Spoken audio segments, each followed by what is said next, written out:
and there's nothing there. You can. There's All no right. sound either. Would you mind just telling them we're going to kill it? There we go. We're back.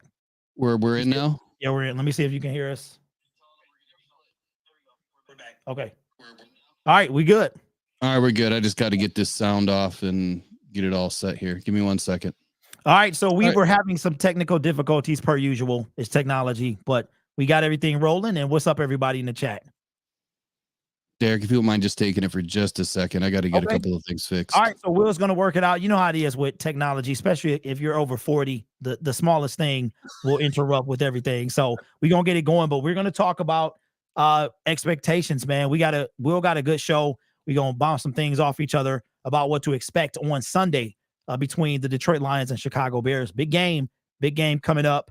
Lions got an opportunity to really kind of stick the foot in the mouth of the NFC North, so to speak. With a win here and a win next week, we could essentially clinch the division, but we need a lot of help to do that.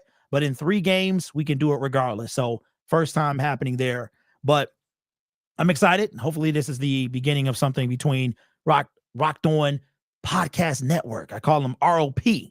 And we do that and get things rolling. So, we got an up and comer with Will, and then, a seasoned vet like myself. It's like Bruce Irvin being in the building. I'm the old dinosaur, and Will is the spring chicken when you got that going on. All right, spring chicken's ready. Sorry about the technical difficulties, everybody. So I wanted to start with something a little bit different tonight. I'm going to roll through it all over again, and I appreciate you guys sticking with us. And like Derek said, this is something new. You're getting the first teaser of what's coming for the future, and we're looking forward to it. So here we go.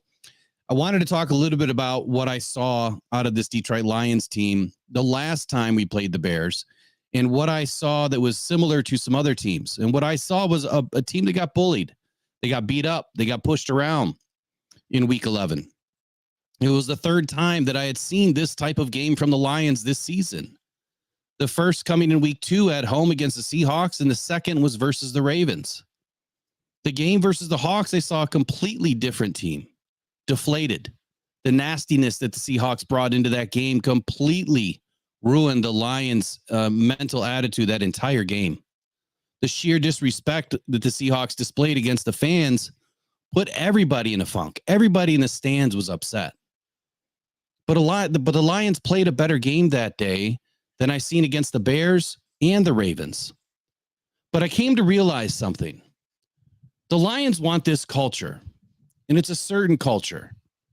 But the Lions cannot sacrifice this culture for winning games and having this Walter Payton Man of the Year type of identity in place of a fierce smash-mouth football team that plays hard through the whistle, and a team that wants to gut punch you and rip your heart out like a real lion does in the wild. Or how a Detroiter will fight and scrap to stay relevant and full of pride every single day. That's the Detroit Lions of old. That's the team that we saw in the beginning of this season. It's also the same team that we saw at the tail end of last year. So I'm going to ask you guys, what does a Lion mean to you? What is a Detroiter?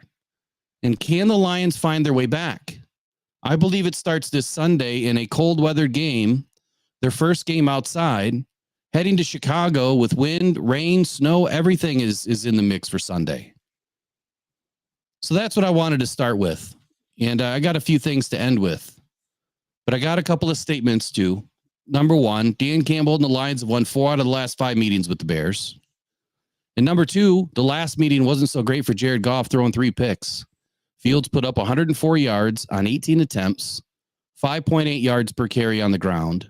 And I'm going to tell you why that's irrelevant, and why if it happens again on Sunday, depending on what AG does, might be playing right into our hand. So I'm going to start with that. First topic is, Derek, do you think that Fields should be allowed to make plays with his legs and extend plays? I'm sure that the answer is an emphatic no.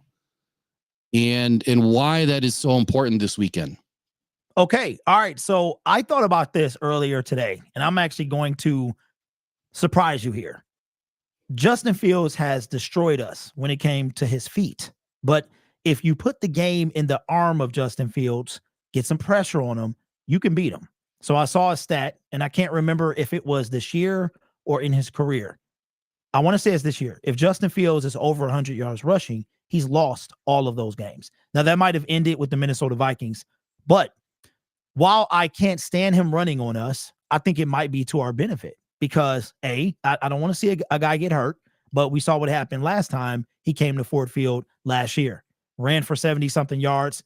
We put him down and we put him out eventually. They wound up pulling him out of the game and we ran away with it from there. So I'm going to say, just like I said with Lamar Jackson before, I think we need to put it on the arm of Justin Fields. So should we want him to run? I'll say if we can't stop him, then we have to clean up when it comes to the secondary. So I don't want to say let him run, but I think he can do more damage if he can run and pass. So I don't think we're going to be able to stop him, Will, on the ground. We have yet to do it when it comes to Justin Fields. So I'm going to kind of in the middle there. I would say make him throw, but if he has to run, let him run.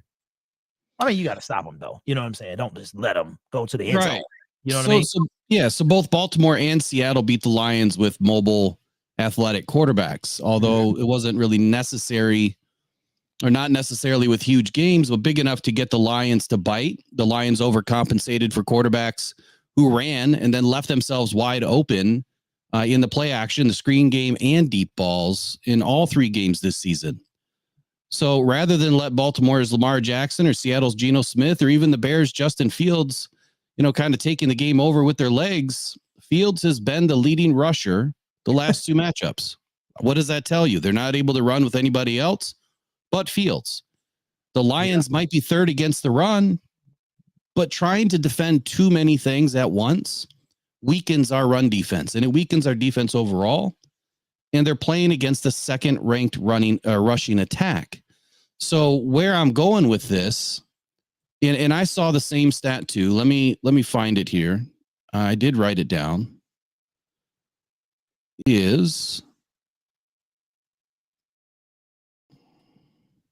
I call it to contain or not to contain.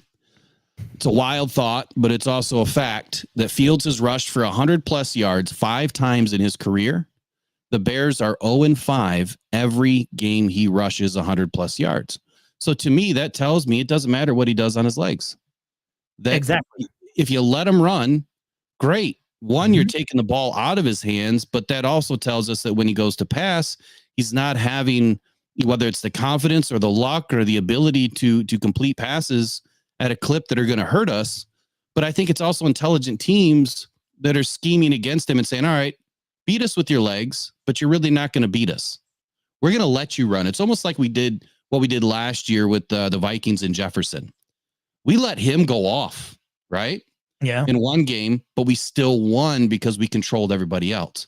Whereas in the first game, we shut him down and we let Dalvin Cook have a good day.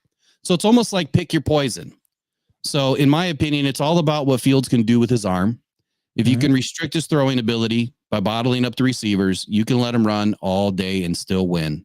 It's going to be ugly, right? But nobody cares about ugly after the game because a W is a W. Well, I care. I care. I care about ugly. I do. Well, I know you do.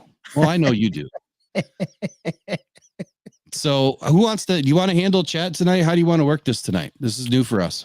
Oh, it depends on how you want to do it, man. If you want to, bring the chat in as we go or have a segment for the chat or however you want to do it, that's up to you. I did want to say something. Justin Fields, his long against us, the first matchup this year, 39 yards. 39 yards. He had 169 yards passing. This guy, if he was a better quarterback, we would have lost that game because our secondary is not up to par with stellar quarterbacks, and he's not that, especially with his arm. He'll rip you up on the ground. I've never seen anything like it. He reminds me, it's just like, why can't we contain this guy? No matter what, every single matchup is the same thing over and over and over. And it was a play near the end after he did his little shimmy shake, running down left side. I can't remember the dude's name, but he's got a couple steps on. I want to say it was Jerry. And if Justin puts that thing in the bread basket, game is over. Game is over in victory formation. But he's not the best accurate, thrower with the ball. So I feel like let him get 170. Give him 200. Okay, give him 200. Make him beat us with his arm and see what happens then. So Southwest Lion 16, hey, nice to see you in tonight. I like this comment here. He says, this doesn't even require creativity from AG. Just an open mind. Look at what the Vikings defense did and copy it. I think it's a great take. And I like how it doesn't really require creativity from AG. I mean, it to me, it's kind of simple. And I think if you start to simplify things like the Lions did last season after week 5, or was it week 6 that they let Pleasant go? They totally stripped down the defense and they lightened everything up for the guys so that they could play more loose, right? Anzalone could finally, play a little bit more loose and get back to what he knows how to do. And he had the best season ever. So I think it's right on point here that maybe they need to dial it back just a little bit and stop trying to install everything, and maybe they'll have a little bit more success. David Petrock says, Jerry Jacobs tweeted that he would clean up his play after the Chargers game. Haven't seen it yet. I hope Kindle Vildor can step in and show some promise. Do you know anything about Kindle Vildor? Because I honestly don't. I don't know much about the guy at all. He got a cool name. Sounds like he should be on Hogwarts or something. That's But what I was just about to say. I don't know anything about this kid. I know where he came from, at the top of my head, but I have no idea. But we also have Gilmore that I think has not even been dressed this year. So we've got a few options now, but are they better than Jerry Jacobs? And, he's not going to get better. That's who he is. He's an undrafted free agent who worked his way into a number 2. But let's be real. If we had the personnel, would Jerry Jacobs be a number 2 right now? The answer is emphatically no. No. Yeah, no, he'd be a number 3 at best. At best. At best. Yeah, absolutely. So my next topic would be the Lions' red zone struggles, kind of on both sides of the ball. We get inside the 20 on offense, and it just seems like we stall. And I've noticed something about the Lions, and I don't know if you guys have in the chat or if Derek, if you've noticed this as well, but is it just me, or do the Lions throw the ball before the goal line? We're not throwing into the end zone. It's almost like we're completing passes outside of the end zone to get yak and get into the end zone. Why are we not taking shots from the 25-yard line inside the end zone to eliminate, a third down opportunity deep in the red zone, right? Because that's what's happening is they run on first, they pass on second, it's third and long, we're at the 15-yard line, and everything falls out. And we got to go for it on fourth down. And either we get it or we, pooch a field goal finally. But I just don't get why we're not taking those shots. I mean, Jared Goff has developed some real nice rapport with LaPorta. Yeah. And St. Brown now for a season and a half. And they're catching long balls 20 plus yards all day. So why not in the red zone area? I'm trying to think of why. I thought about that as I was making my preview video today. And the Lions are second in explosive plays under the Miami Dolphins. Our record is better. Our defense is slightly better overall, or as far as I think we rank 24, somewhere around there. I can't remember what metric it is, but I was thinking the same thing. We have Sam LaPorta. We've got Jahmyr Gibbs, David Montgomery, but we can't score inside the red zone. So I don't have the answer for that as to why that is. But I'm not going to complain because we're second to Miami. Like I wouldn't have thought we had the personnel. Jamison Williams been on the shelf for 4 games, came in, things were a little rough. He starts getting it moving, and we're scoring outside of the red zone, 40, 42, 39, 37. So I would love to see that red zone offense increase, because I think when it's time, when you need to score a touchdown in that short yard situation, you have to be able to do it. And I don't know, Will. I don't have the answer as to why that is. I don't either. It's something that is missing. When we had DJ Chark, it seemed like they took more opportunity at the end zone. And then when they grabbed DPJ, I thought, man, this is perfect. This is a 50-50 ball guy. It's an end zone guy, corner guy, a sideline guy. We don't have this kind of player yet. He's going to fit in nicely and fill in all the gaps. Nothing. But I just saw something pop up. And Nasty Man Nate 88 says, it sounds like Bugs may play from the sound of what MCDC said today. What do you guys think? So I put out a video on this right away today, and MCDC has been kind of different lately with his body language. He didn't seem real confident that Bugs was going to play. He kind of has been mentioning Bugs third or fourth. You know, he mentions Bohanna, then Benito and Levi, and then he says Bugs, like he almost forgot about Bugs. And that bothers me. And nobody knows what has happened in the locker room, or if anything has happened at all, or if anything's happened between him and AG. There's been a lot of speculation, unsubstantiated. So I'm not going to spread rumors. But to me, it's, look, Bugs was a very integral part of this defense last season. And he's been a leader ever since he's been in Detroit in his own way. I don't know what happened this season, but just about every game he's been in, the Lions have had some of their best defensive output. So I would love to see him back on the field. Call it a fluke, but I think the Lions would have a great day if Bugs is on the field on Sunday. That's what I think. And I agree. I think I did a video talking about Bugs and what it would mean for him to be on. And it seems like we do get to the quarterback a bit more when he is on or in. So I agree. And the thing that bothers me is I understand if there's a message that might be trying to be sent to Isaiah Bugs, but do you want to win or you want to send a message? And Bugs, to me, seems like he helps us do that. But then you go get Quentin Bohanna, you go get the Land Before Time too, in Tyson the Lualu, right? So, and this guy's not in foot, fresh off the couch. These two fresh off the couch. And then you got Broderick 11 Snaps Martin. And Will, you know how I feel about him because I talk about him all the time. So if Isaiah Bugs can help us to limit the yardage of Justin Fields, you gotta put him in. You gotta put him in, because if Isaiah Bugs can help us get to the quarterback, stop the quarterback from scrambling, or slow down the run, put him in. Put him in. You can handle all that stuff in the offseason. I don't even know if Bugs is in the contract next year. Haven't really dove into it like that. But if he's not, let him go. Let him go. Be done with it. Let him move on to a new team. He's only 28 years old. He's got a lot of years left. So put him in. He's on a team. He's a wasted spot if he's not in. Put him in to help us win. And then, you can tell him to kick rocks when the season is over.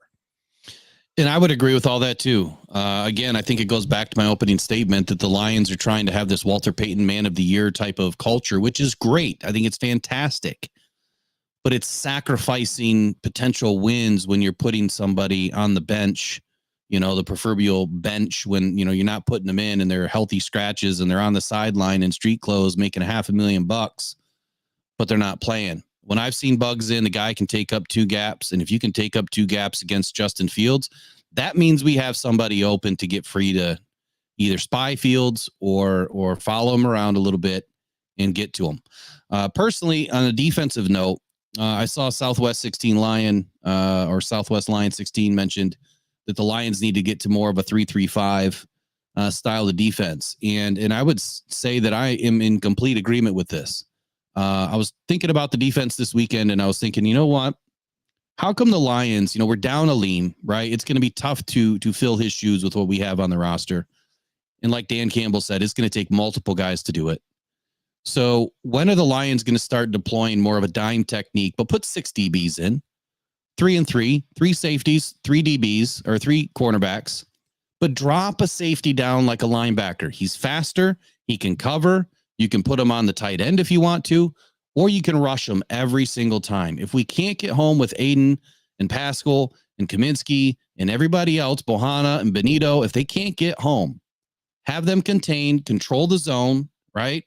Mm-hmm. Send in a DB, send in a safety or even a linebacker, but in a 3-2-2 or whatever it is. 3-2-6. Then you're not going to have an extra linebacker. So in my opinion, I feel like they need to go to more of a dime technique, but more of blitzing. We need to see more blitzing. And if we can't get it up front, we've got to get it out of the back. Would you agree with any of that, Derek? Or, what do you feel about AG's scheme and kind of what vanilla scheme he's been running? See, I got to go a different direction. And I agree with what you're saying about his potential scheme. But I believe Will is personnel as well. I mean, if you think about it, we've seen blitzes before, and I've seen blitzes where Alex will get through, and then I've seen them where no one gets through, right? And then the middle of the field, the secondary, again, you're relying. Cam Sutton is solid. Brian Branch, he's out there doing his thing. Tracy Walker. But on another other side with Jerry Jacobs, if it seems like it's always open, it's always somebody is always open, because when you sell out like that, you got to get to the quarterback, and doesn't seem like those linebackers can get to the quarterback. So something's got to change. But I feel like, and I was talking about this in my show today, is that something needs to go. Some blame needs to go on Brad Holmes as well. But as far as Aaron Glenn, he's stubborn. He doesn't want to change. He said something yesterday about everyone likes to go to scheme. And I'm like, yeah, because if you don't have the personnel, you've got to do something, right? So I'm going to put it on Brad long-term, but AG short-term. Brad long-term. Mm-hmm. Don't get me started on Brad, Will. I have everybody subscribing from you, man. I'm telling you. I mean, that we've seen the deficiencies with this defense. And I guess, that's going to bring me to another question. I watched an episode this morning of another channel.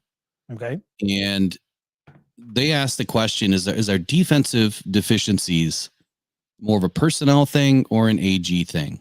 And this person's answer was lack of personnel in injured players, lack of drafted players taking the next step in their second year in the scheme. And he also said that since the Ravens game, the team kind of took a big step back, put players in a better position to succeed. Jacobs and Joseph, as we mentioned, but we must get pressure on the quarterback. Having a Bruce Irvin getting pressure and a sack off the couch, there are issues with Pascal and the Aquara brothers. My question is, why didn't he mention anything about Aidan? He left Aidan completely out of it, and I get it if he's not trying to rub the fans the wrong way.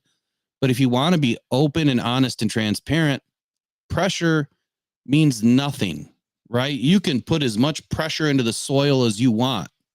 But if there's nothing down there to squeeze out a diamond, guess what? There's nothing down there coming out.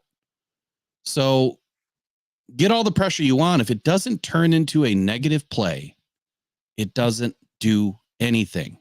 Right. We are getting tons of pressure, but quarterbacks are still having 3+ seconds to pass the ball. How can you even record that as a pressure? There has to be some sort of a metric that says it only equals a pressure if the ball's out in under X amount of time, you would think. But no, they can hold on to the ball for 9 seconds like, who was it? Jordan Love? Lamar Wilson. I see. No, it was Lamar Jackson. It was Lamar Jackson. Yeah, 9.4 seconds. And they still call it a pressure.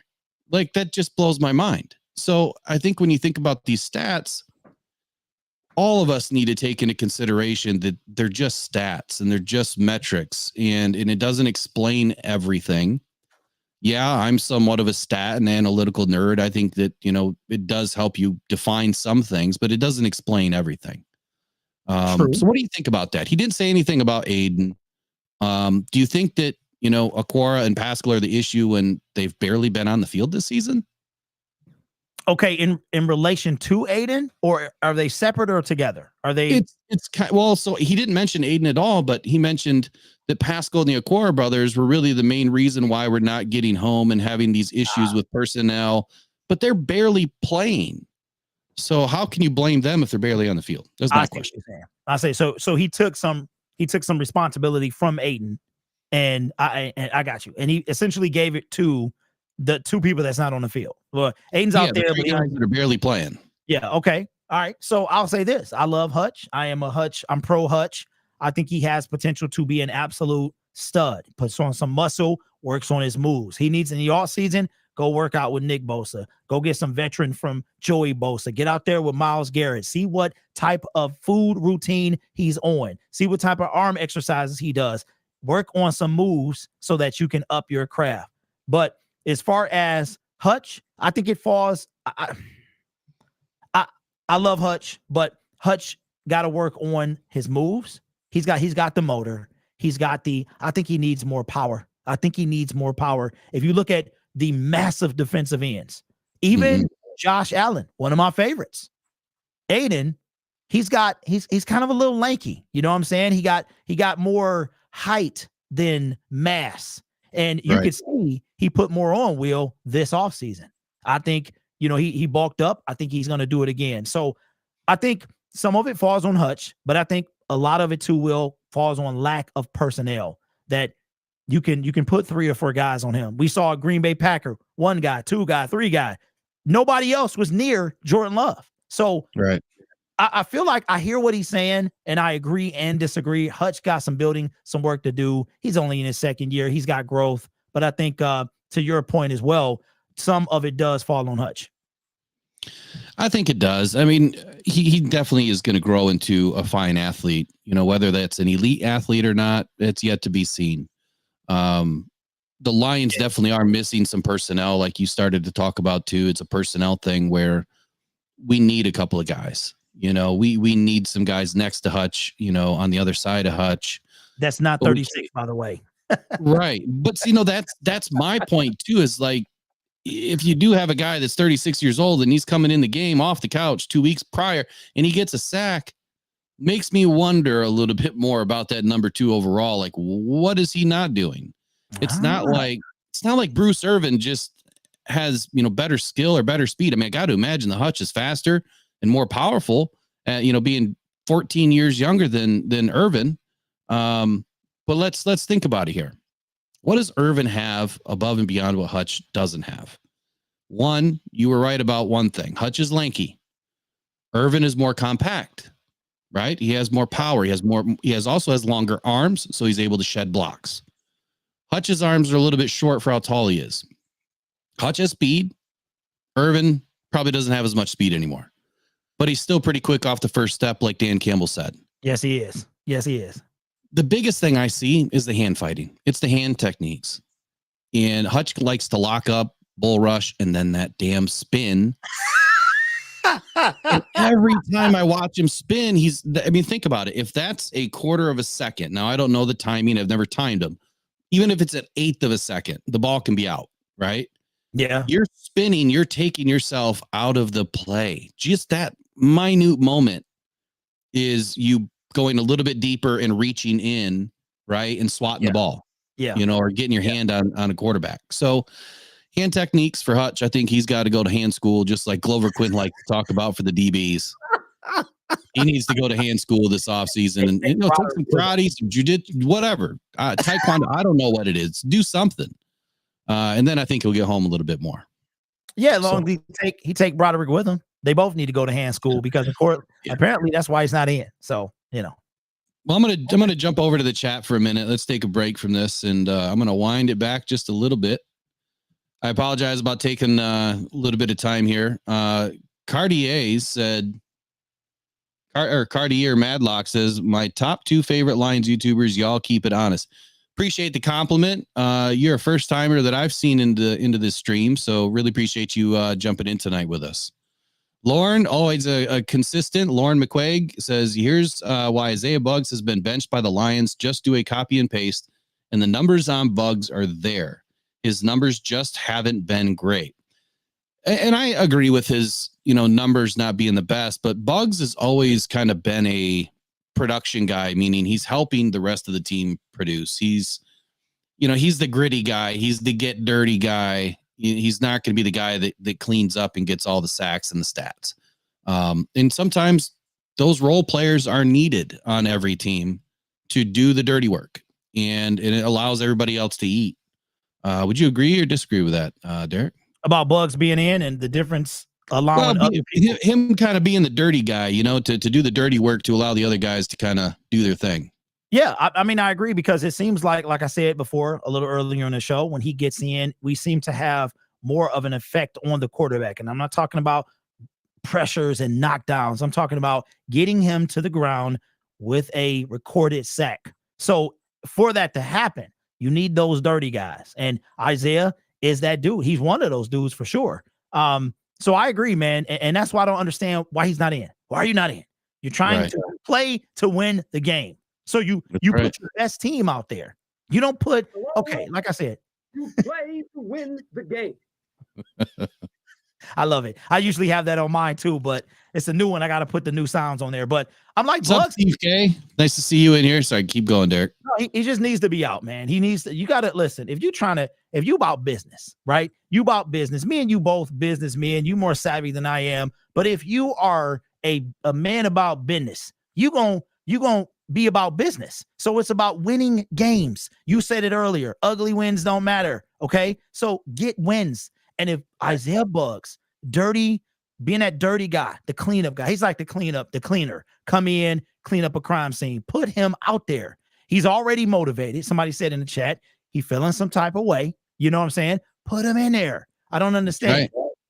He's probably got so much pent up energy right now. He's ready to go ballistic on somebody. And maybe that's what's happened. You know, maybe he finally lost his cool. I don't know. Lauren McQuaig was making a point the other day. I think it was that the same kind of thing happened with the Pittsburgh Steelers, that the quote unquote illness kept popping up with bugs. And I haven't had a chance, Lauren, to do the research on that, but I plan to after this weekend or during this weekend's game. I'm going to find and read those articles because there's something to it, right? Whether we understand all of it or not, there's something to it. And I've been saying that all season, that you just don't have an illness all season long, or that's the main reason why you're not in, unless he does legitimately have something going on. And if that's the case, I wish him nothing but the best, and I hope he gets better, whatever that illness may be, because there could be many different types.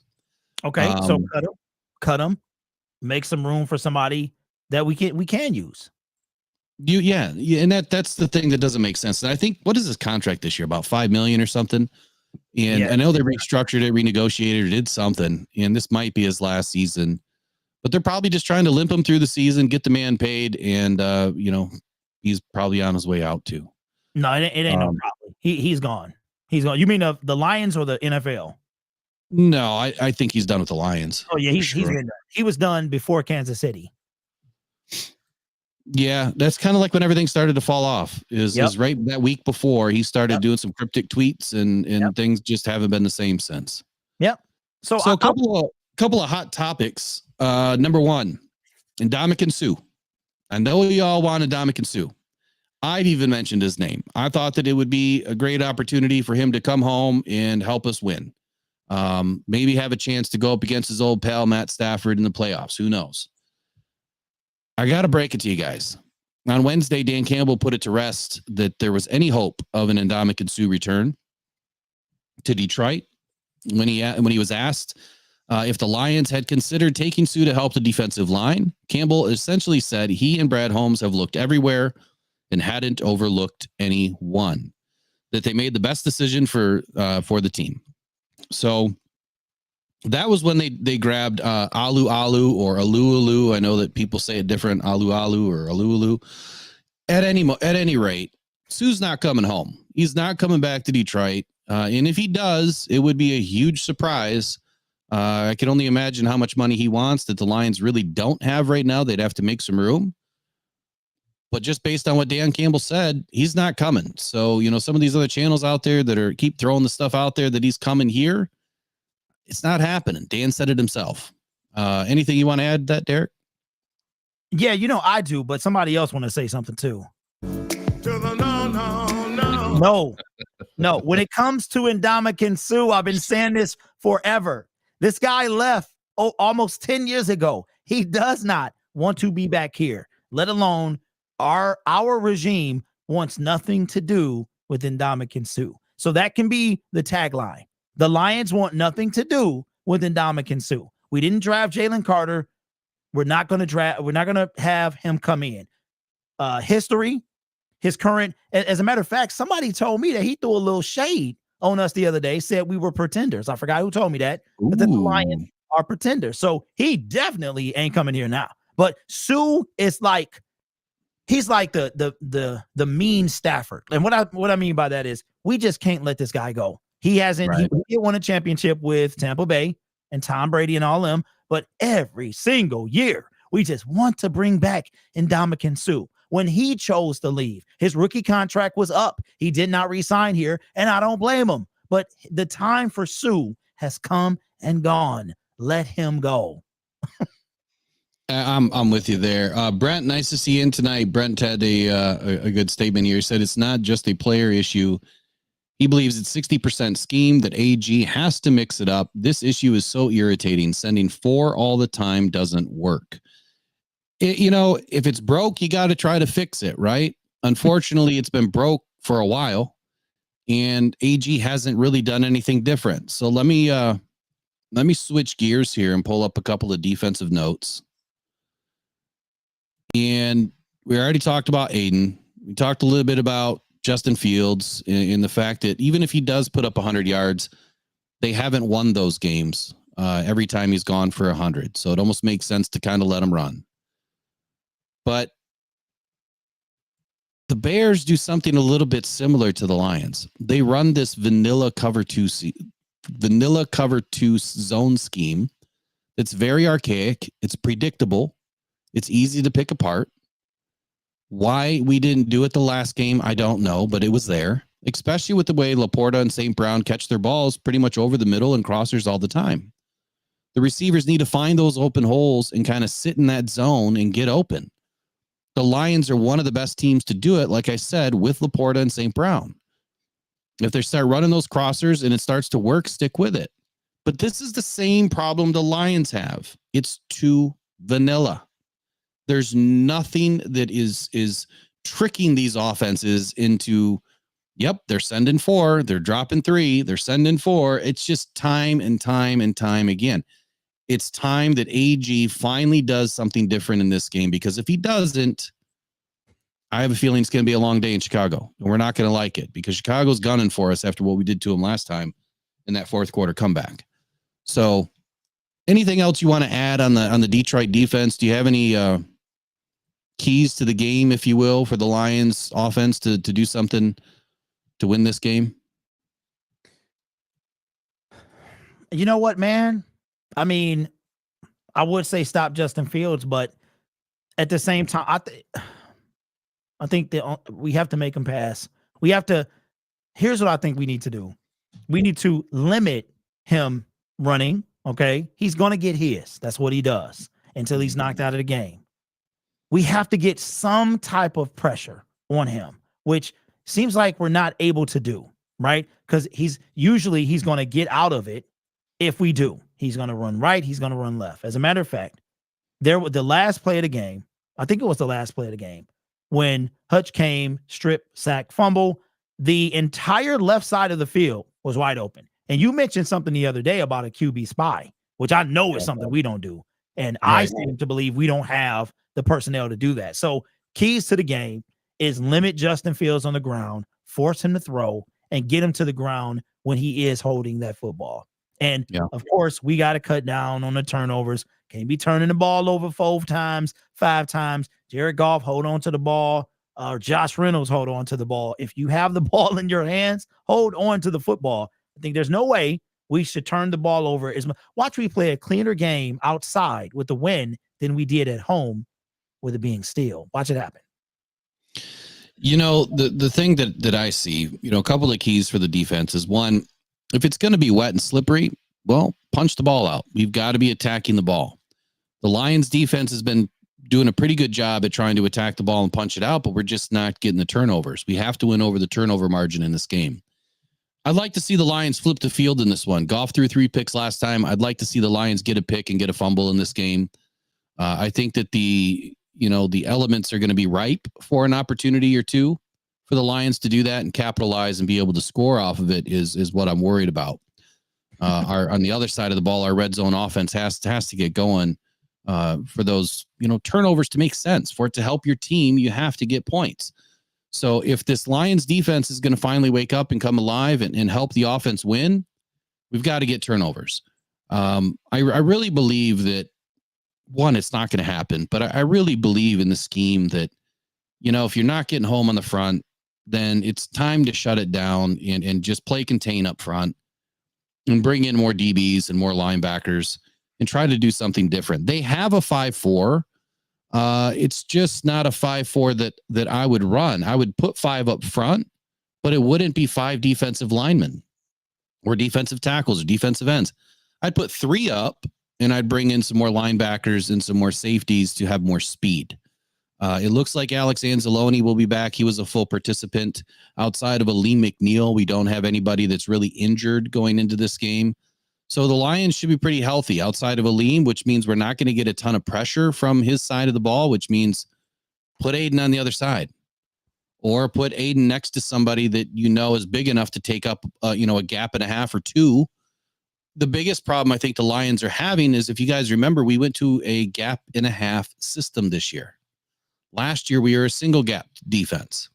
Now we're a gap and a half. And if you remember, it's basically, you do a 90 degree with your arms and that's your gap. Well, now you're taking over half of the other gap.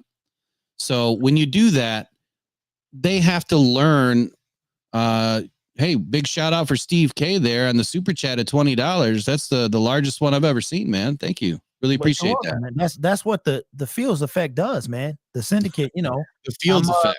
The Fields effect. Yeah, I got to give you a shout out to Steve K, man, with the dono. Appreciate you, man. Well, awesome, Steve. Much appreciated, my man. So taking over this gap and a half scheme, it's just a little bit different. These guys have to learn it. And that's where you have to be able to have more power up front and get leverage. And I'm afraid to see what Broderick Martin is going to bring to the table if he does anything like he did in that Raiders game, man. He was getting just pushed around and bullied by a team that he really shouldn't have been. And we need him to come up big in this game. If he's going to get in, we need to see Broderick get through this offensive line and allow Aidan to finally get the pressure to get home. So that's really all I have for the defense tonight. I'd like to move into a little bit of the offense, if that's okay with you, Derek. It is, but first, man, you gotta see. Will is new to the super chat game. You gotta shout the super chat out, man, and eventually read it. We don't have to do it right now. What do you got to read? I'm sorry. It's usually the super chat thing where you read the super chat and stuff like that. So I'm sorry. You read the message that they sent in. See, I don't know this stuff, Steve. I apologize. But Steve says in $20 from Steve, he says, "What's the over under for land before time sacks?" Which land before time? We talking Bruce Irvin? He's the original land before time per Derek Fields. Yeah, I think he's talking about that. I'm going to say over under. I'm going to say under 2.5. Under 2.5 for the land before time. Under 2.5. I'm just going to go over on the one. I think he's going to have at least one. Yeah. Okay. Right. he might come up big in this game. He's got to get more than 11 snaps. That's what I'm worried about. Are they going to get him more than 11 snaps? Yes. And Steve, I apologize for not knowing the super chat game. I'm a weirdo. Like, I don't ask for that stuff, or at least I haven't yet. All I ask for is if you guys are new and you're just coming across our channel or my channel, just subscribe. Just come on in, join us for the rest of the season. We're trying to get to a certain number, 3,500 at least by Christmas. That'd be a great Christmas gift. And we'll keep building. And we're trying to build out a new podcast with Mr. Fields here and have some fun this off season. So again, much appreciated, Steve. You're the best, man. Okay, well, do your thing, man. I got to take care of some business. I'll be right back. Just drop me out. I got you. So Lions offensive keys. Give me 1 second here. Lions offensive keys. I want to talk about the pass pro for a second. Protecting Goff in the shotgun, and Ragnow out. The Lions are missing Jonah Jackson in the last game. So we're expecting more of a big push up the middle and on the left side of the offense to Jared's blind side from the Chicago defense. Goff took on more pressure, forcing bad choices in that last game, causing him to scramble, which ultimately turned into some interceptions. Now that the offense is without Ragnow, a lot of people are expecting this middle rush, and they're also expecting for our run game to be kind of paltry up the middle. I'm not thinking it's going to be that way. In shotgun, Goff has a little bit more time. He can still run. He can still run the draw or the outside or the inside zone. And he can put LaPorta and Wright in motion, right, to get the crackdown blocks, which not the illegal crackdown block, but catch the guys as they're coming up the middle. Putting these guys in motion, the defense is going to think that they're about to go through the middle or off the end and go up and run a route. That doesn't always have to be the case. These guys can come down and block. I haven't seen where Ben Johnson has been utilizing motion in that way to get the blocks inside the zone, right? Where Goff is. And he can definitely utilize it this weekend if he's worried about Graham Glasgow. And I'm not worried about Glasgow at all. And I'll explain that in just a few minutes as well. But look, scrap the fullback play. It hasn't been working the greatest, and it's a dead giveaway. The minute you put a fullback in there, you put Rodrigo in there, they know you're running the ball. So scrap it, move on, and do something different. The Lions can really take a big opportunity here to kind of run through the blitz. We have two powerful backs, dynamic duo, Montgomery and Gibbs.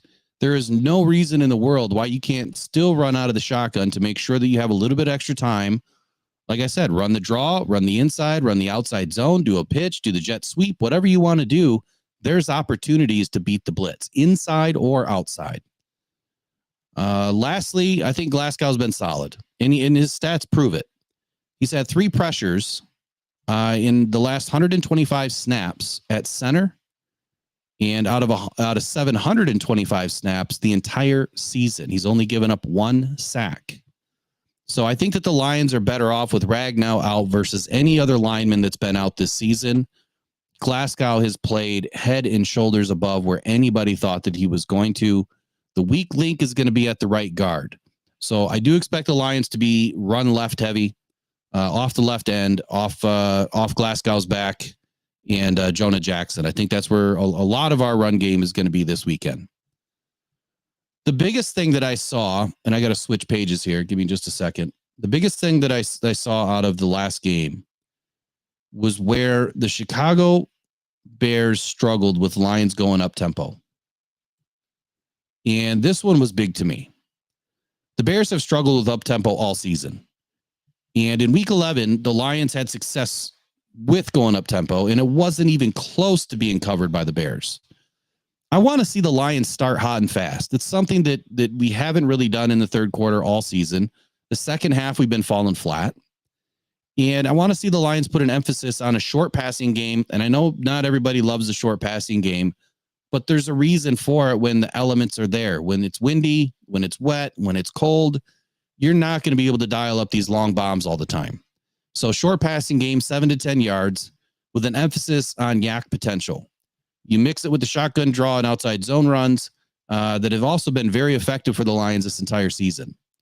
I wouldn't mind seeing J-Mo getting involved here, though, with his speed, and it's going to be grass, so he's going to have a real good footing. Getting J-Mo on these outside zone plays could be for an incredible day for J-Mo on Sunday. I'm willing to bet that J-Mo's going to have a bigger day than he's had the last few games.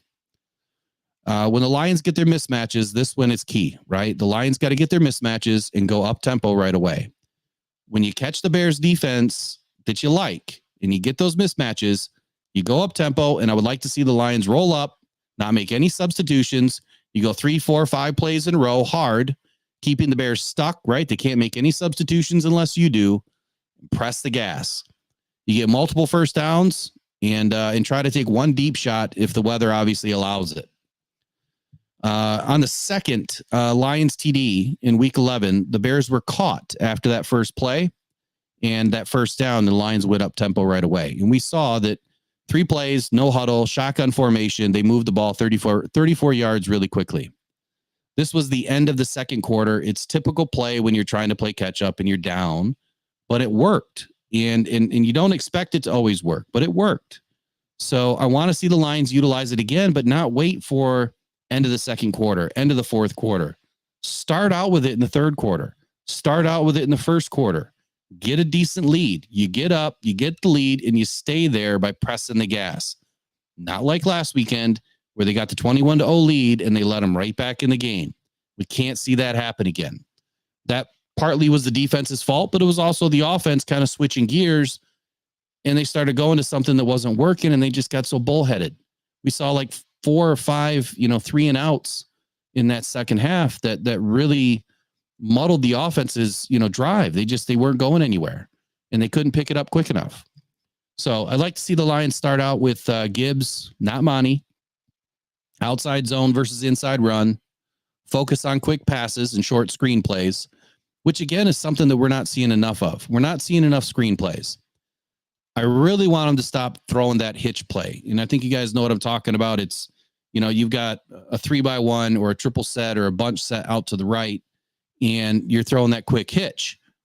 Every time they've thrown that pass, but one time it has not worked. So it'd be nice to see him, get that guy to come in motion towards the center of the line. And, looks Derek's back. Here we go. Sorry, I didn't see you, buddy. I get to rambling, man. So where was I? The hitch play. It just hasn't worked all season. So the thing that I want to see Ben Johnson do different, and look, I'm not some genius like Ben Johnson or AG or Dan Gamble. It's just what I see. And no, I don't play Madden, so it doesn't come from there either. But I want to see him get the guy in motion. So when you have JMO coming in motion towards the center of the line, and then you throw that hitch, he's already moving. His legs are already going. He's up, getting into top speed quickly. That's how that play can be effective. You still have to stick behind your blockers. And for whatever reason, our hitch play is getting broken up at the line. So I'm on offense and just kind of giving some things that I'd like to see the Lions do. And I talked about going up tempo. The Bears were wide open on up tempo the last game. They couldn't stop it. It was typical timing, right? End of the second, end of the fourth. But I want to see him use it early and definitely use it in the third quarter and get up on these guys quick. So that's it for my up tempo game. And Goff in the shotgun obviously is a must this weekend. Yeah. The one thing that I wanted to add about Goff in the shotgun is Goff got into trouble the last game when he was under pressure 18 times and tossed those 3 picks. The Lions were without Jonah Jackson, and that created a ton of pressure off the left side and the blind side of Jared Goff. The problem was Colby Sorsdahl, rookie, 5th round pick. I think he's going to be good. I don't think he's going to be an all-star number 1 anytime soon. But I think he's going to be pretty good, in the next couple of seasons. He's just not ready right now. He's a 5th round pick. So exactly. Yeah. I would expect that the Bears plan to rush the middle and rush off Colby. And so what I was saying is they're going to go, I would expect the Lions to go more left run. But the Lions need to be ready to feed Montgomery or Gibbs with the outside zone and even inside zone by sucking the defense in, shielding them off and running right through that blitz.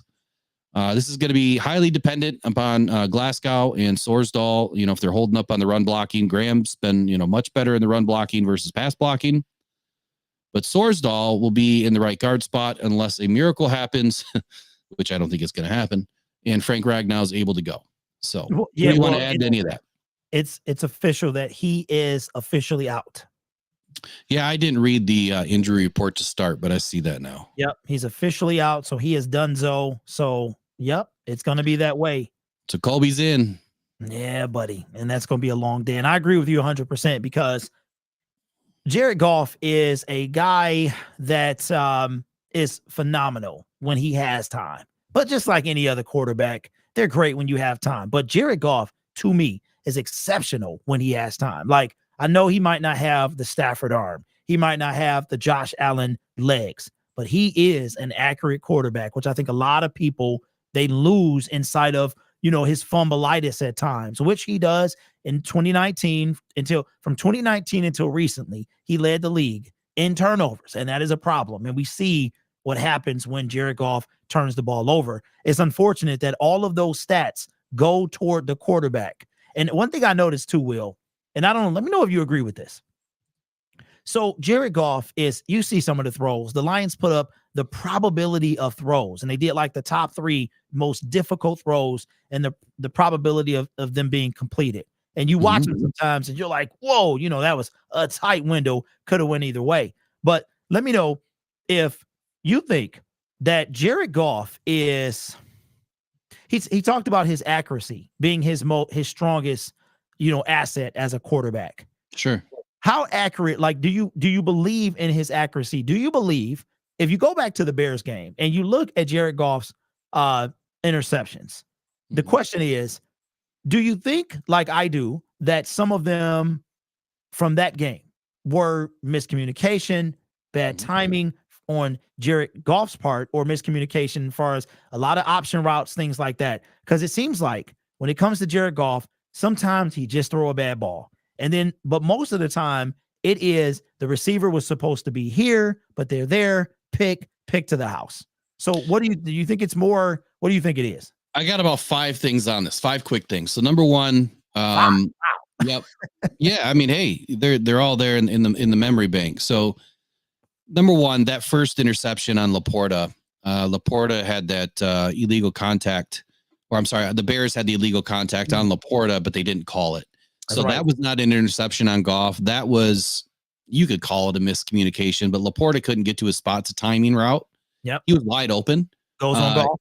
Yep. So it's not on Goff. The second one, DPJ slipped behind the DB.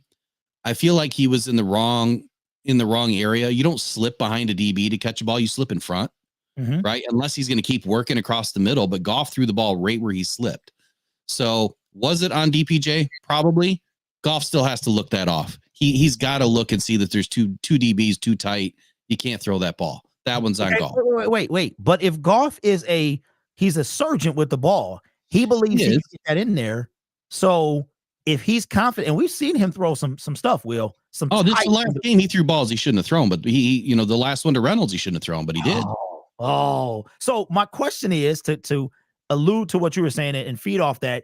Do you think he shouldn't have thrown it? You got to look him off, or he was confident in his ability to get it there? I think he was under too much pressure. So that would have been my third point, is that, look, every single quarterback in the NFL, first, second, third, fourth string, you line them up on a 20-yard line and you say, hit that bucket, hit that net, hit that, hit this. They're going to hit it. Every single one of them is going to hit it. Their accuracy is insane. Under pressure, different story.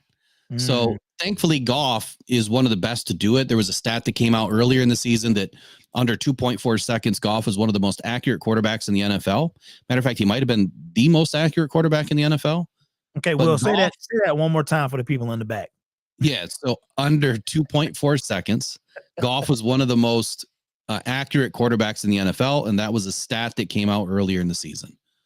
So, in my opinion, look, Goff under pressure is great. Goff under pressure and running, not so great. I call him a giraffe for the reason that when he runs, he's kind of clunky. Yeah, he is.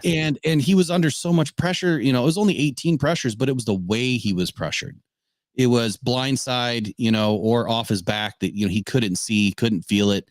And there's not much communication happening there. I mean, that's a feel it. You got to get out of there. And sometimes I felt like he got out a little too quick and too clunky. I mean, look, he didn't even slide. I thought he was going to break himself. So look, I think that Goff is just fine. I really do. I heard someone say that he's got small hands. I don't think this is a Kenny Pickett situation. Goff's like 6'6". I mean, his hands have been fine. Yeah, he throws a few wobbly balls here or there, but everything in slow motion looks wobbly. So, yeah. You watch it live. I mean, he threads the ball. And the last thing I'll leave you with is this. A few years ago, there was a test that was done with all the quarterbacks in the league. I think 100 quarterbacks tested. Baker Mayfield, I think Matt Stafford did. I think Lamar Jackson didn't. Josh Allen did. Patrick Mahomes did. And it was basically release point speed of the ball. And Goff, I think, was at 56 miles per hour at release. Wow. And that was the third fastest time out of all quarterbacks. Only Mahomes, Josh Allen, Matt Stafford were faster. The fastest time was 60. So you're telling me that Goff is only separated by 4 miles per hour from the fastest ball in the league. That's not much. And when it comes, to hitting a deep route, like JMO, they say you can't throw to JMO because JMO's too quick.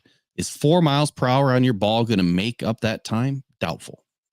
So there's a lot that we could go into and dissect with Jared Goff. I think that, when you look at his overall ability, he's one of the best to do it in the league. And everybody needs an offensive line. Every quarterback needs. I don't want to hear that excuse either that he needs everything to be perfect. Every quarterback needs everything to be perfect. That's how the game is designed. The one fatal flaw that we all have as fans is all of this is happening in 2.5 seconds.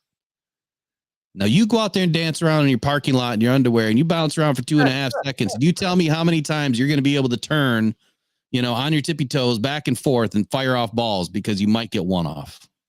Yeah. And this is from the snap, right? Yeah. From the snap. Right. So if it's a 3-step drop, a 5-step drop, a 7-step drop, those seconds are in there as well. So you're adding a few. I mean, you're adding a little bit of time to it, so my but yeah. my thing is this: when it comes to Jared Goff, is when people talking about the one thing that they want to focus on too is they want to see explosive plays from Jameson Williams. We all want to see it. We all want to see it. That's why we drafted him, right? But the thing is he missed an open J-Mo. That's what I hear. He missed an open J-Mo. And you and I were having this conversation off air. To go with that 2.4 seconds, if J-Mo is not his first read, he's not missing J-Mo. If you are going through St. Brown, LaPorta, Reynolds, maybe Gibbs as an outlet, yes, by the time you hit Gibbs, you probably are either running or have to get rid of the ball, right? So J-Mo, by this time, is behind a defensive back and he gone. But my thing, if you look at the J-Mo, I think it was last Sunday, across the middle, one of the first plays of the game, Jameson Williams caught it. The week before that, I want to say he caught it, got lit up, right? That was an earlier progression read where Jameson Williams was in there. If Jameson, because you can tell, Will, when Jameson Williams is read number 1, you can tell it from the very beginning. It's J-Mo's out there, 3-step drop, 5-step drop. He launching it, it's gone. Might be a duck or two sometimes, but that's what I'm saying. Like, everything is Jared Goff's fault. He misses J-Mo. He didn't run. What I saw from him on Sunday was I saw a quarterback whose offensive line was literally crumbling, something from Inception. Okay. He was getting tackled, got it off, and secured the ball game. And how many times have we seen that this season alone? Right. At how he ended last year. It is incredible, but Jared Goff is it's not quite Matt Stafford, sidearm incredible, threading it through, what's that one movie where they bend the bullets? I mean, that's Matt Stafford. Yeah. Right. But I mean, Jared Goff, he still makes some pretty amazing plays. And you're right that first read to J-Mo, the first play of the game or the first pass of the game, J-Mo had to be the hot button on that one because it was too quick. And there's no way that there was another read right there. And you can tell when Goff knows he's going to the certain receiver and they're open, he's going to hit him. Very, very infrequently have we ever seen Goff throw a bad ball to a wide open receiver in route. It's a long pass, or it's, the third or fourth option that's maybe not so clean and you're trying to make it happen. But if these guys are in motion, you got to remember too, this is all timing. If you are not on your spot and Goff throws that ball when you're not even looking, because if you go back and watch some of these plays, that ball is out and the receiver's not looking. Yep. They're supposed to be on that dot at that time, and Goff throws a laser. And if you're not there, it's either picked and tipped, or tipped and picked, or dropped, right? Or it's going in the dirt. And that's not all Goff's fault. It's casualty of the game. It is what it is. Yeah. Let me get to a few chats. I've kind of left these guys alone for a minute, and I apologize. You guys are awesome, by the way. When I do read these, and I do read where you guys are all talking to each other, I just think it's incredible. Lions fans are the best in the world. We really are. All right, so I'm going to wind all the way back here to Brent at 8:35 p.m. So that's like a half hour ago. Brent says, "Hey guys, why doesn't AG send 4 and also a safety or run a 3-4 and send a couple linebackers and just mix it up instead of always sending 4?" Derek, you want to take that one? Why doesn't AG send 4 and also run safety? Okay, so I'm if I'm reading that right, he's always sending 4 and nothing more. Is that what I'm reading? Always sending the 4 up front, and we're rarely sending anybody else, from the DB. Well, I said it earlier, B, and shout out to B because he's in my chat as well. Is my opinion is we don't have the personnel. I mean, we've seen it happen. Derek Barnes, he can't get through. I mean, Alexander Zaloni, he gets through sometimes, but if you bring those 7, if you bring somebody, a Tracy Walker up who gets sacks occasionally as well, then you have the middle of the field is open. You have Jerry Jacobs. Usually in a situation like that, it's him. If you bring a safety up to make a blitz, if you bring a Walker, a Brian Branch, that means it's one-on-one back there. And Cam Sutton is solid. Jerry Jacobs is not. So I think he has to rely on the front 4 because the back 7 needs some help. Alexander Zaloni, tackling machine. He's pretty good in coverage as well if it's the right player, right? And that's what I think. And that's why I was so adamant at the trade deadline. Bring somebody in here that can help those 4 get to the quarterback, because we don't have a Sauce Gardner. We don't have a Darrelle Revis. We don't have those guys in the secondary that can go one-on-one. We really don't. Cam is solid, but I mean, he's not a shutdown corner. He just doesn't make many mistakes. I mean, he maximizes his potential. Same thing with Jerry. Jerry does the same thing. So that's my thought, man. We just don't have the personnel. I like your take there on Sutton. And I got a question for you because, and I don't remember if we spoke about this. We might have. Cam Sutton, was he brought in to be a number 1 or a number 2 long-term? And that's my first part of this question. And the other part is more of a statement. Cam Sutton, you don't hear his name very often because either 1, the quarterbacks are not throwing at him, or number 2, he's just having a good day. Mm-hmm. Yep. Rarely do we see him have a bad day. And I feel like his bad days have been compounded by, Jerry Jacobs having a bad day and getting targeted all day, right? Or Iffy or Kirby, who's supposed to, be over top and sliding, the sliding safety or the rover safety, just not in their spot. And when Sutton is supposed to get beat and stay down, it looks like Sutton's getting beat, but it was really the safety. So back to question number 1, do you think he was brought in to be a number 1 or a number 2? And my answer to that would be, I think long-term he was brought in to be a number 2, and that the Lions are going to make a major upgrade here in this offseason, and we might see a new number 1 come in. And I could only imagine if we get a number 1, a true number 1 on this team, and Cam Sutton is a number 2. It would truly be a lockdown situation that we are looking for with Mosley. If Mosley could have got back to his prime, to where he was. But we know the unfortunate story of Mosley. So what say you, Derek? What do you think? Was Sutton going to be our number 1 this whole time for 3 seasons? No, not for 3 seasons. No, I agree with you 100%. Don't think it was this year that they, a lot of people think they wanted Witherspoon. I don't think that at all. I think this year you had Cam 1, you had Mosley 2, and then that unfortunate circumstance happened. So I agree with you. I think that Brad does not have a choice. Either in free agency, you got the guy from Chicago, he'll be available, or you can go, on the cheaper side, and get somebody through the draft. Is it going to be that late first round pick? If you do that, Will, that means you got to pick up somebody in free agency. So you have to. Brad is going to have to do something. So here's what I say. And we talk about this all the air off the time or off the air all the time. And I joke about Brad Holmes, about him being, thrifty, the Dollar General, Mr. Allen, for those of you local in Detroit. 29 or 2 for 50, right? 29 or 2 for 50 is what it used to be. But this year, Brad Holmes is going to have to do something. We need a lot of pieces. When I say that, we need a defensive lineman. We need a secondary cornerback. We need a true number 2. And is Brad Holmes going to maximize the draft and free agency? To me, he has to do both. So to answer your question, Sutton, solid number 2 for the, year 2 and 3. But this year, I think number 1. He was supposed to be number 1 this year, number 2 going forward. See, I like that too. And then TaylorMade Media brought up a good point too, that, Sutton being brought in for leadership. I feel like that's kind of like multifold. One, I think he was brought in for leadership of the DB group, and to really be the leader of that group as the number 1. And then number 2, leadership in the locker room. Cam is as solid as they come. Mm-hmm. When you listen to that guy talk, man, I mean, he's all about the right stuff.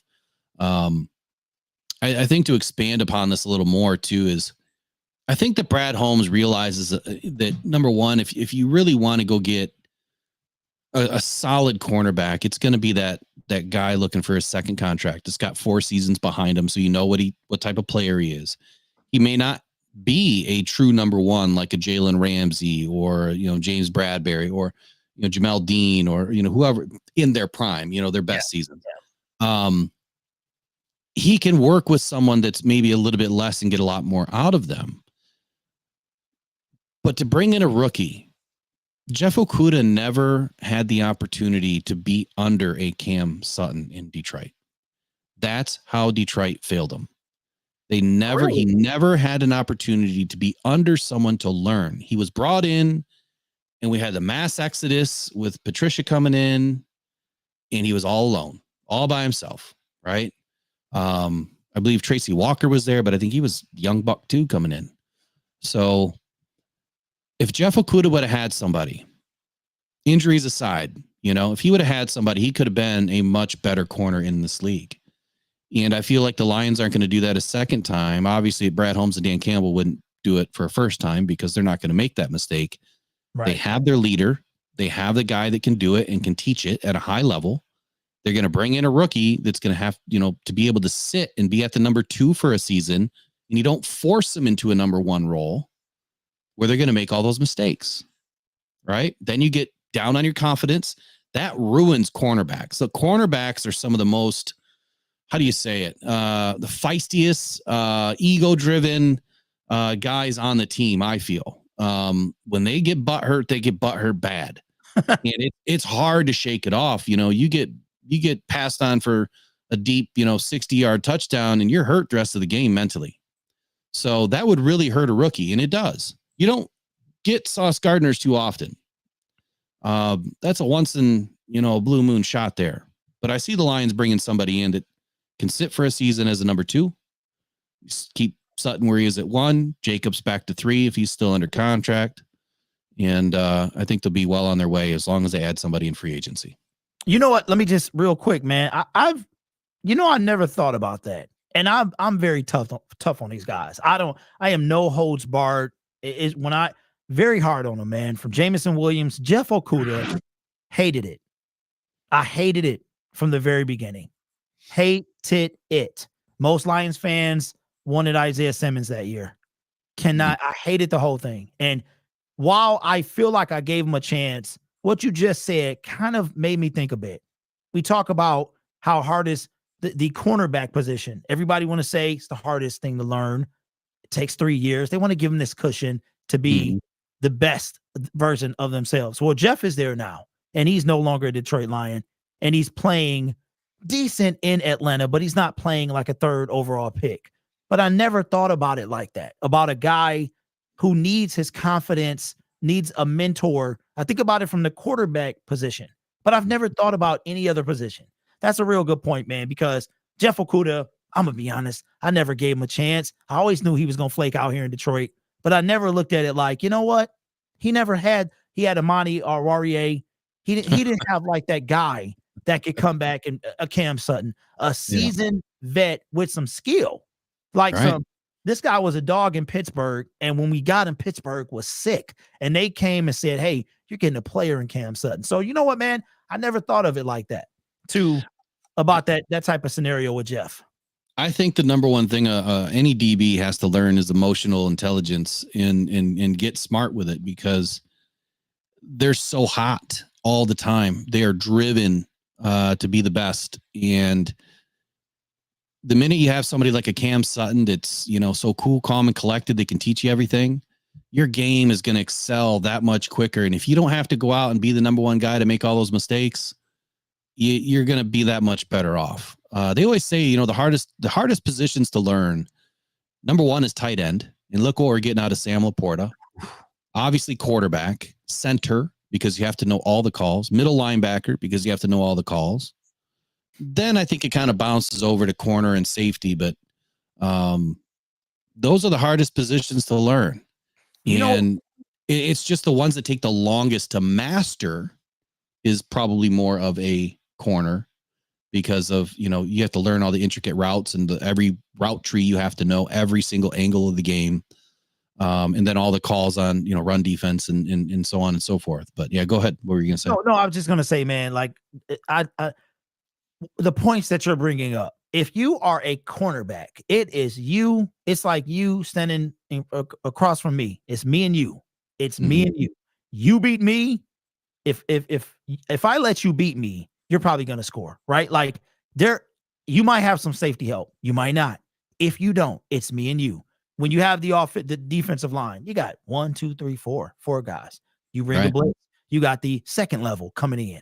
But a cornerback position, it is you and me 9 times out of 10, right? Mano a mano all the time. And I never really thought about it like that, man. I just saw it from like the Jeff Okuda stinks and blah, blah, blah. And he's trash and all of this stuff, which I'm still going to stick by that. But at the same time, I see that if you have a position like that, you're coming out of the NFL draft, 3rd overall pick. Should you have been there? And that's up for debate. But you're out there and it's mano a mano. It's usually no help. And just like Jerry now, Jerry is getting toasted, but he can tackle his behind off. So at the same, I might give a little bit of slack to these guys. I might do that. Just a little bit, bro. Just maybe 10%. No, it's a little late in the season, and these guys are not rookies. So let's talk about Sam LaPorta real quick. Look, guys, fans, Lions fans, we have a special one. We have a rare breed in Detroit. What Sam LaPorta is doing is nothing short of amazing. I mean, he is so close of breaking Mike Ditka's record, the all-time tight end rookie record. He's about 398 yards away. It's a tough shot. But if he has one more breakout game and then averages, 55 yards a game for the rest of the way, he can do it. I believe in the kid. He's an extremely intelligent kid. He had an incredible quote the other day at the press box when he was asked, when are you going to sit back and, kind of revel in your accomplishments this season? And he said, I'm not until the season's done, because it clouds your mental. And I'm not verbatim here, but he basically said that you can't really think about that stuff because it's all about the team. And as it's not me right now, it's the team. And I don't want to, be clouded thinking about my accomplishments. So if you have a chance, go back and watch the Detroit Lions, press conferences. They've got some amazing things, after the games and throughout the week, but definitely after the game, after the Saints game, listen to Sam LaPorta. And I think that you'll appreciate him just a little bit more. We're coming up on ending the show here in just a few minutes. So I apologize about not getting the phone lines open tonight. I wanted to, but things just kind of got off and running, and that's okay. We'll do it next time. We got to learn each other a little bit too, and how we do things. But just a quick, let's take the temperature of the room. Is everybody thinking that this is going to be a good show for us to do in the future? You're not going to hurt our feelings. Do you like what you're hearing? Is there anything you want to hear differently? If you do, we'll be more than happy to take your ideas and put them in. No? Well, he's too nice. They know what's up. They know what's up. Will, it's like Will's from Canada or something, or from the UK. Super nice, man. We know they like us. They know, because listen, well, like I said to begin with, and I'm not a horn tooter, but today I'm a toot. I've been in this business for 5 years, multiple different situations, on my own, with others, back on my own, back with others. And now to find a guy that you can talk about football forever, right? Mm-hmm. To find a guy that is like, Will, I was falling asleep. You talking about all these numbers, bro. I was over here. I wanted to wait. When I remember listening to your show, I was like, man, this is, if you driving, you gonna be in trouble. Don't be on no long road trip. Cause I was like, this dude don't look at the chat and nothing else. But of course they love it. So what we do is we give them more of what they want. And I already know they want it because they watch you, they watch me. To us together, it's like beautiful music, man. So, hey, we appreciate Will's being nice. I know what y'all want. You like it and you want it. So we're going to give you some more. So I want to wrap up with one thing that I didn't talk about in the beginning. And that was what I started with, was the Lions getting back to who they were. Right? What is a Lion? What is a Detroiter? It's what I started with. And I got these 4 points of what it means to be a Detroiter. And I feel like it kind of means something about this team and where we're going, where we're headed. And a real Detroiter takes pride in factory worker heritage, right? That they share with someone possibly in their family.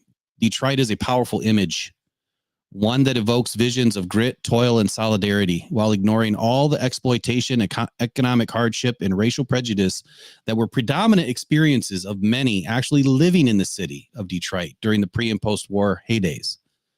The second point, and that's Motor City. That's what Motor City is all about. The second point is always buy American and hometown brands, which are vital to any true Detroiters experience. All real Detroiters know about Stroh's, Cadillac, Motown, Hudson's, Farmer Jack, Sanders, Faygo, and Little Caesars. Don't forget Verner's. All great brands, some of which actually still exist in the city. Always buy American and hometown brands. Music is where Detroit really started to resonate with people. Being a Detroiter means being familiar with one or more than just the first 5 songs of the Motown Gold CD. For instance, did you know that there are more than 19 songs, or at least 19 songs on that CD? Knowing those will even convince me you are from Detroit.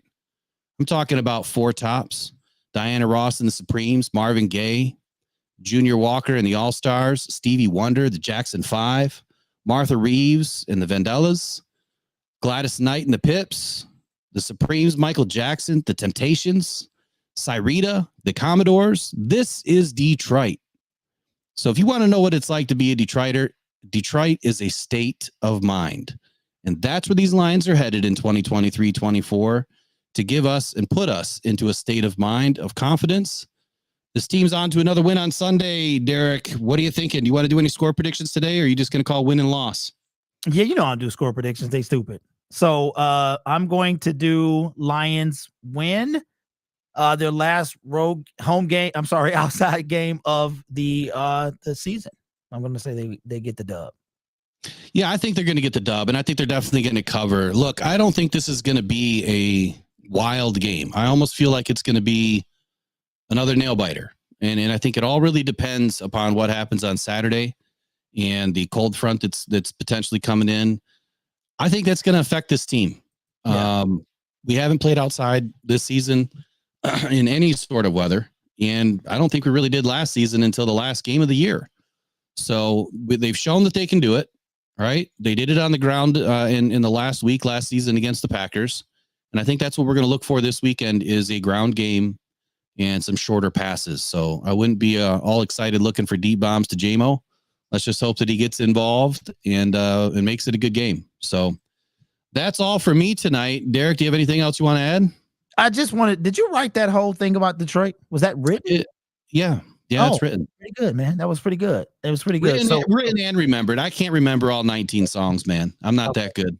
Well, listen, since this show is called Off the Cuff, I'm going to go off the cuff right now, and I'm going to tell you more what the city of Detroit is.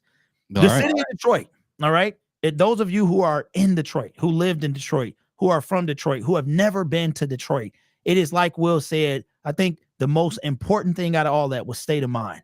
Yeah. We talk about Detroit versus everybody, and that is a true statement. Right now, the media, the bandwagons fans, they don't know where they want to be on, whether they want to be off. Stephen A. Smith, everybody, Rich Eisen, love you, but everybody's on, everybody's off. But we're still here. We were here in 0-16. We were here when 9-7 wasn't good enough and we couldn't beat the good teams. We're here when we lost to Matt Flynn in 2011 for the NFC North. And we're here now. We were here during Matt Patricia thanking his wife right before he got fired, which to me was the lowest part of anybody's Detroit Lions fandom. And now we're here. And the Lions are doing fantastic right now. But remember, it's always okay to want better. It's always okay to want more. And I think that these guys, we saw it last year, and under Dan Campbell and Brad Holmes, they are not going to quit. And the last thing I'll say, as we go forward with this YouTube thing and the Detroit Lions, is Lions fans, don't ever settle for less. Don't talk about tanking. Do not. Tanking is despicable. And last year, I heard it with Jalen Carter. The year before that, I heard it with whatever quarterback y'all wanted. Okay. And we are better than that. We are better than that. That's not what this city is about. This city is about fighting until we can't fight anymore. And that's what these Detroit Lions are doing. I know I'm hard on them. Y'all know that. That's because that's the only way I know how to be. I know how to be, and I know how to tell it like it is and like I see it. And I know this team is capable of more than they're doing right now. They got to get that defense together, man. Will, I would have called us frauds had we lost, because you don't get spotted 21 in less than 7 minutes and let them watch come back into the game. You know what I'm saying? But they held on and they beat them. But to fight with the big boys, you got to be you got to get big. So that's what I want to see, man. So that's all I'll say. Appreciate you, man, for having me on. And let's do it again. Absolutely. I mean, I agree with all of that, and definitely going to do it again. So, the one thing that I'll finish with, like Derek said, is if you want the truth, like I always say, I'm going to give you the truth, the honest, the transparent opinions, the facts, the stats. Derek is the same way. He wears it on his sleeve, but at the same time, we're both big fans. Like, we're going to pump them up when they deserve it. We're going to talk about it, when they deserve it and they really deserve it. But we're also going to tell you what we see, on both sides of the coin. Yeah. Dan Campbell said something in this most recent one of his most recent press conferences that will resonate with what Derek just said. When your coach or your teacher, right? Things have changed in a long time over the period of time here. But when your coach or your teacher's getting on you, cussing you out, whatever, it's because they like you and you're probably worth something. When people stop talking to you and they stop giving you attention, that's when you worry. So right now, the Detroit Lions are getting a ton of love and a ton of attention from myself and from Derek and from you. And that's because we love our Detroit Lions. We're here for them. We're going to give them that kick in the butt when we need to. We're here every single day for them doing what we do right here, right now. So that's all for me at Rock Down Podcast Network and Rock Down Detroit Lions. And Derek Fields, thank you so much with Lions Fan Syndicate now at Lions Fan Syndicate, but the Detroit Lions Syndicate.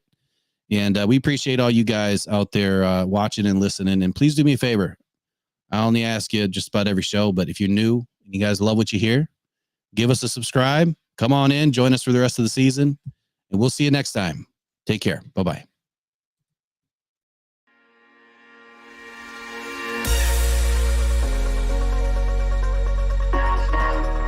Wants to throw it to Suh. He caught it. He Suh on the first down.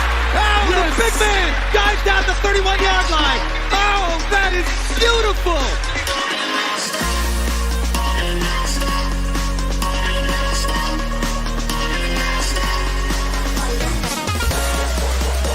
Fields looking pressured. Hit from behind. Take it down. Aidan Hutchinson got him. No respect.